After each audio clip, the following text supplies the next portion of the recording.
Hello guys, this is Abhishek and you are watching Books for You. For more updates, don't forget to like and subscribe our channel, and if you have any suggestions or queries for us, don't forget to tell us. Chapter 2. How your habits shape your identity, and vice versa. Why is it so easy to repeat bad habits and so hard to form good ones? Few things can have a more powerful impact on your life than improving your daily habits. And yet it is likely that this time next year you'll be doing the same thing rather than something better. It often feels difficult to keep good habits going for more than a few days, even with sincere effort and the occasional burst of motivation. Habits like exercise, meditation, journaling, and cooking are reasonable for a day or two, and then become a hassle. However, once your habits are established, they seem to stick around forever, especially the unwanted ones. Despite our best intentions, unhealthy habits like eating junk food, watching too much television, procrastinating, and smoking can feel impossible to break. Changing our habits is challenging for two reasons. 1. We try to change the wrong thing, and 2. We try to change our habits in the wrong way. In this chapter, I'll address the first point. In the chapters that follow, I'll answer the second. Our first mistake is that we try to change the wrong thing. To understand what I mean, consider that there are 3 levels at which change can occur. You can imagine them like the layers of an onion. 3 layers of behavior change. There are 3 layers of behavior change. A change in your outcomes, a change in your processes, or a change in your identity. The first layer is changing your outcomes. This level is concerned with changing your results. Losing weight, publishing a book, winning a championship. Most of the goals you set are associated with this level of change. The second layer is changing your process. This level is concerned with changing your habits and systems. Implementing a new routine at the gym, decluttering your desk for better workflow, developing a meditation practice. Most of the habits you build are associated with this level. The third and deepest layer is changing your identity. This level is concerned with changing your beliefs.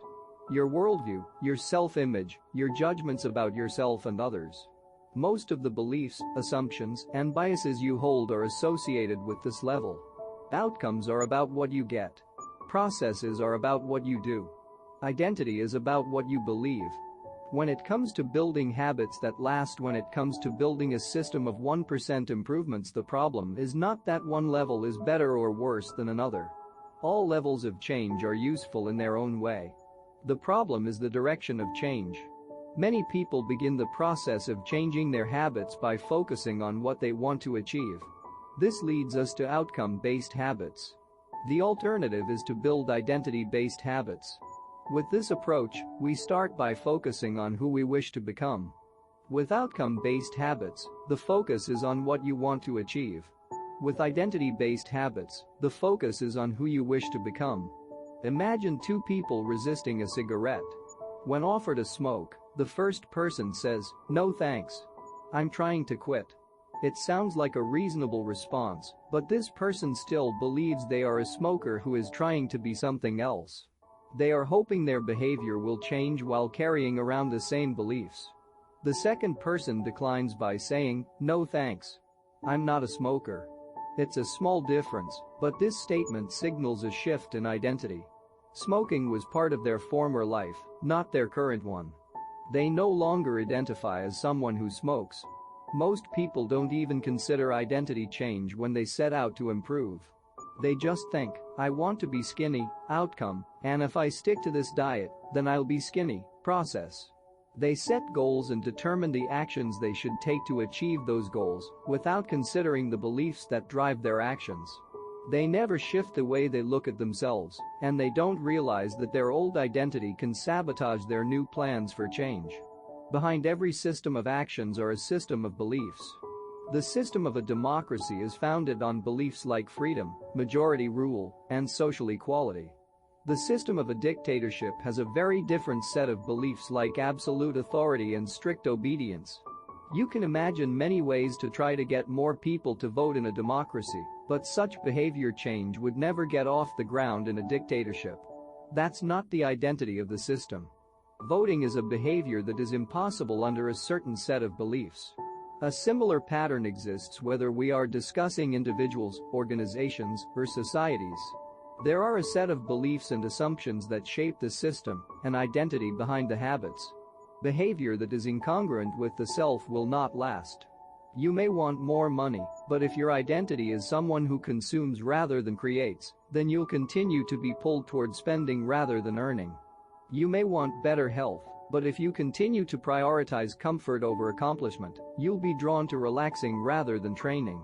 It's hard to change your habits if you never change the underlying beliefs that led to your past behavior. You have a new goal and a new plan, but you haven't changed who you are. The story of Brian Clark, an entrepreneur from Boulder, Colorado, provides a good example. For as long as I can remember, I've chewed my fingernails, Clark told me. It started as a nervous habit when I was young and then morphed into an undesirable grooming ritual.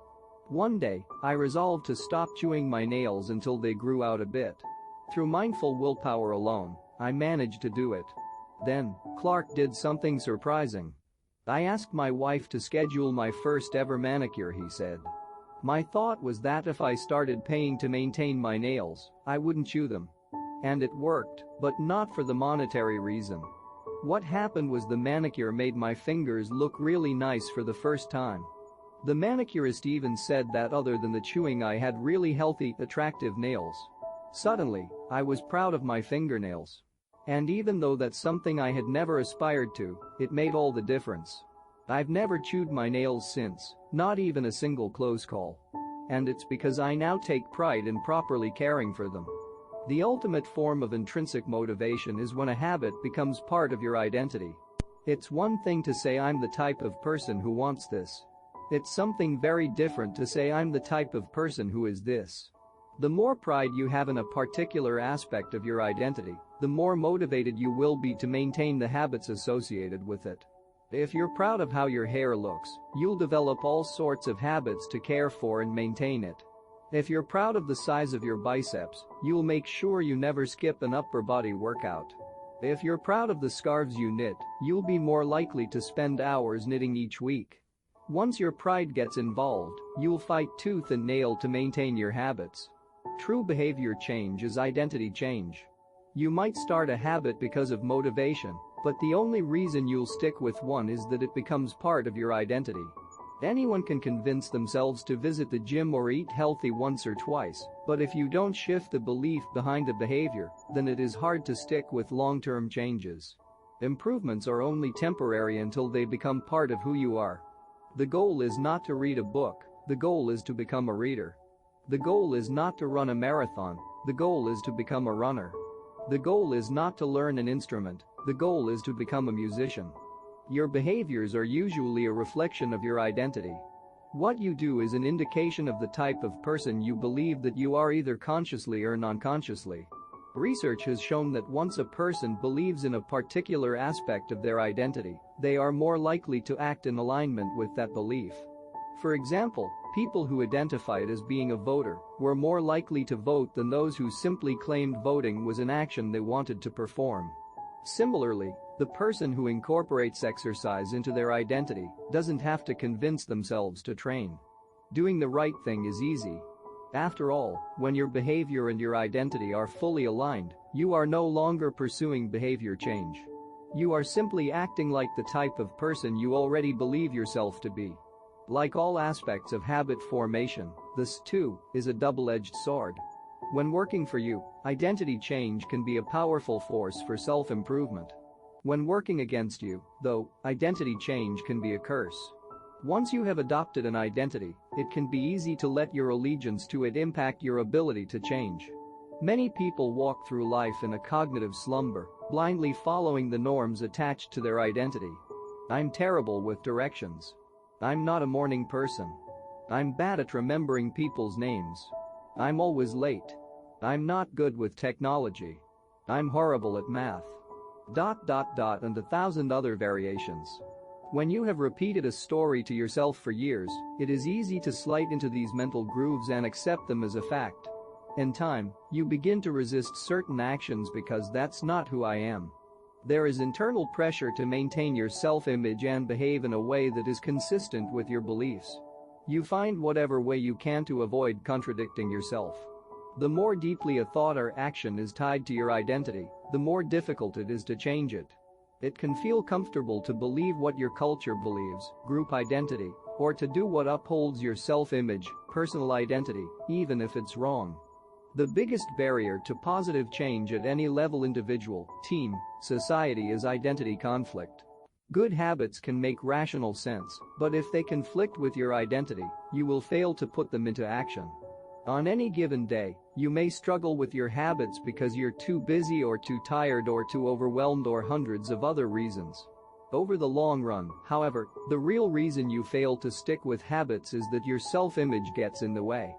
This is why you can't get too attached to one version of your identity. Progress requires unlearning. Becoming the best version of yourself requires you to continuously edit your beliefs and to upgrade and expand your identity.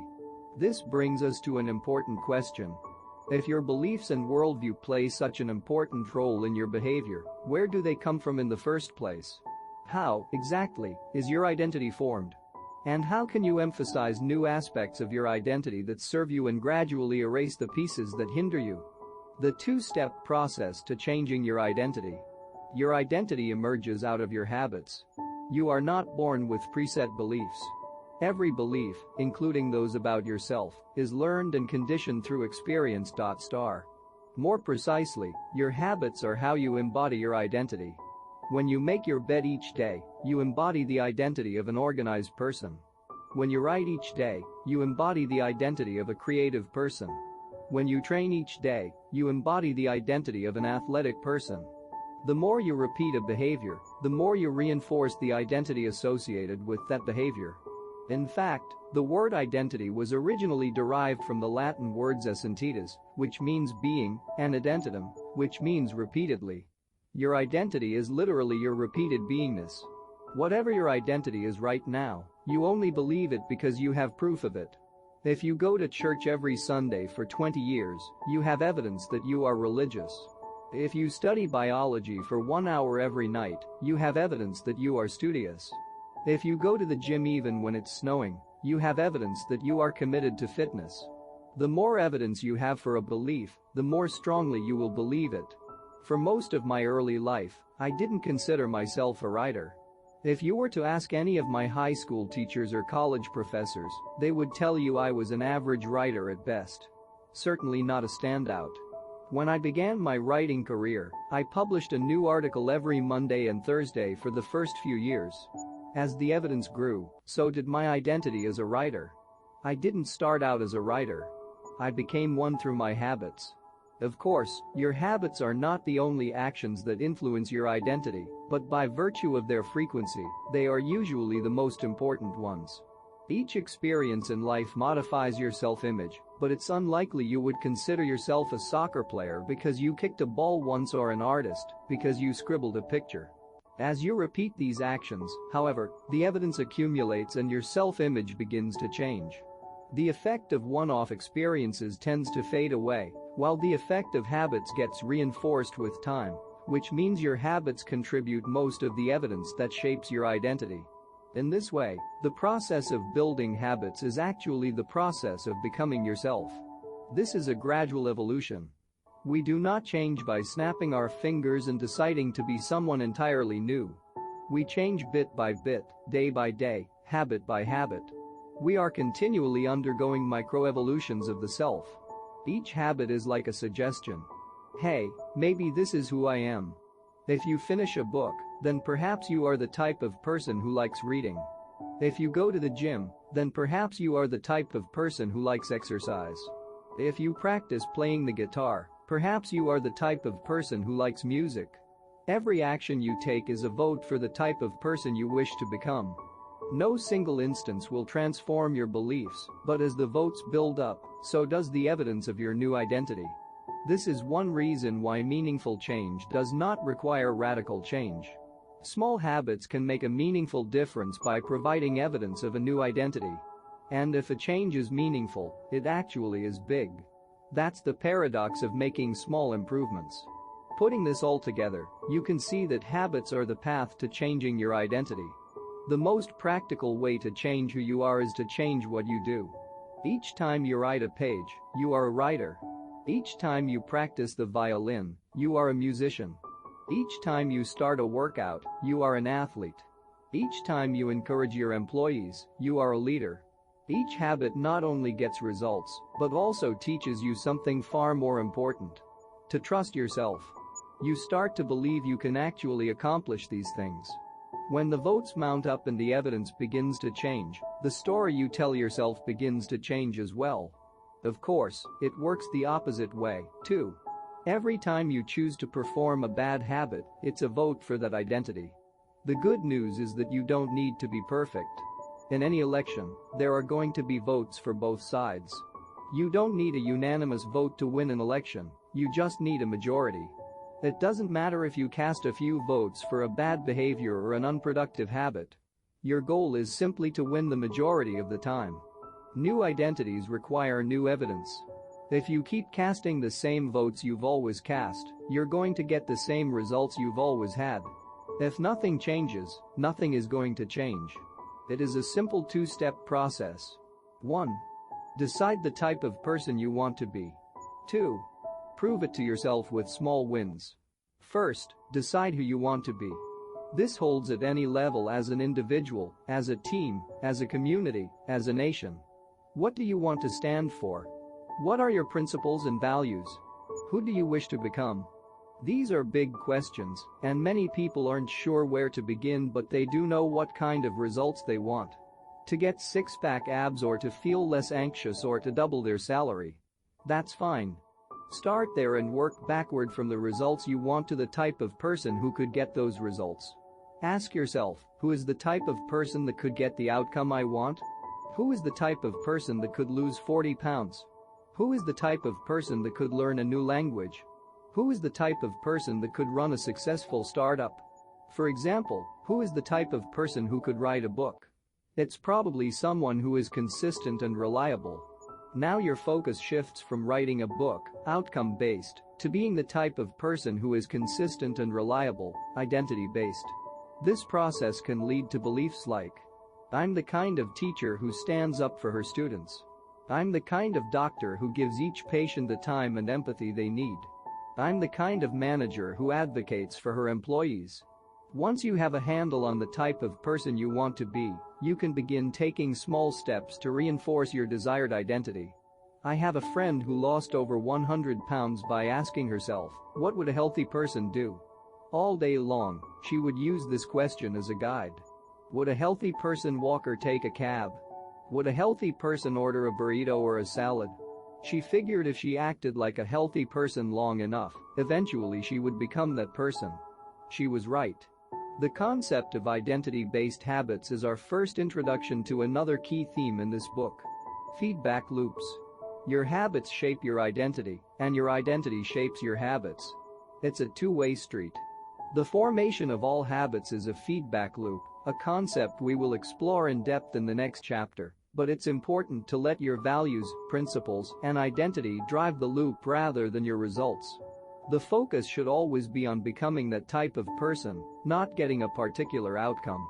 The real reason habits matter. Identity change is the North Star of habit change. The remainder of this book will provide you with step-by-step instructions on how to build better habits in yourself, your family, your team, your company, and anywhere else you wish. But the true question is, are you becoming the type of person you want to become? The first step is not what or how, but who. You need to know who you want to be. Otherwise, your quest for change is like a boat without a rudder. And that's why we are starting here. You have the power to change your beliefs about yourself. Your identity is not set in stone. You have a choice in every moment. You can choose the identity you want to reinforce today with the habits you choose today. And this brings us to the deeper purpose of this book and the real reason habits matter. Building better habits isn't about littering your day with life hacks. It's not about flossing one tooth each night or taking a cold shower each morning or wearing the same outfit each day. It's not about achieving external measures of success like earning more money, losing weight, or reducing stress. Habits can help you achieve all of these things, but fundamentally they are not about having something. They are about becoming someone. Ultimately, your habits matter because they help you become the type of person you wish to be. They are the channel through which you develop your deepest beliefs about yourself. Quite literally, you become your habits. Chapter summary. There are 3 levels of change: outcome change, process change, and identity change. The most effective way to change your habits is to focus not on what you want to achieve, but on who you wish to become. Your identity emerges out of your habits. Every action is a vote for the type of person you wish to become. Becoming the best version of yourself requires you to continuously edit your beliefs and to upgrade and expand your identity. The real reason habits matter is not because they can get you better results, although they can do that, but because they can change your beliefs about yourself. Thanks for listening this audiobook.